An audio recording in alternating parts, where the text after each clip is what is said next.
Thank you for tuning in to the first episode of Four Guys, No Lies, the brand new informative series bringing you up to date on all historical news. I'm your host, the Giraffe. Starring with me is the Ginger, the Blonde, and the Beard. We are Four Guys, No Lies. Hello, my name is David LaCroix, and welcome to the initial episode of Four Guys, No Lies. Tonight we're reporting on a missing persons case which has come to a tragic conclusion. The bodies of 3 civil rights activists were discovered on June 21st, 1964. This heartbreaking discovery comes after 6 weeks of searching. Here in the studio, we have an expert who's a member of the FBI with more information on the case. Passing it now to Michael Dawson. Michael?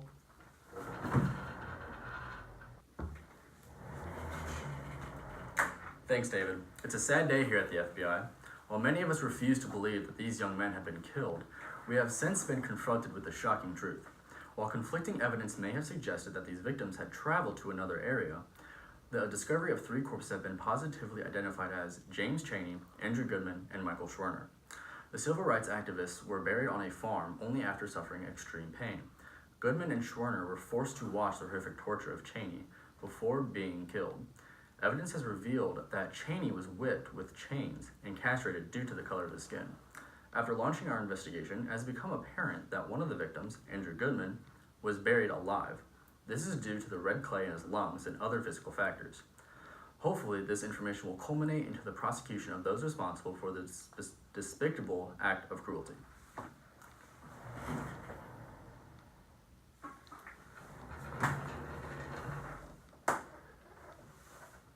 Thank you, Michael.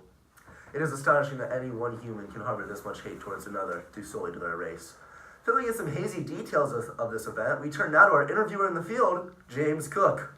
Passing it to you, James. Hello, James Cook here. I have with me a very special guest, who is the key to solving the case. This is the individual who contacted the police and informed them of the whereabouts of the victims. Sir, why do you feel it necessary to hide your face? While I truly believe that contacting the authorities was the right thing to do, I refuse to put myself or my family in danger. These people are violent and won't hesitate to go after the ones that I love. This is why I must remain anonymous. Okay, start from the beginning. What events led to the deaths of these young men? These core members, Congress of Racial Equality, choose to stand beside their brethren and pay the price for it. About a month and a half ago, they went to visit some fellow church members. On their way, they were pulled over for an unfair speeding ticket. The police held them at the station for 6 hours without allowing them an attorney or outside contact. When court asked if their people were there, the deputy and sheriff lied.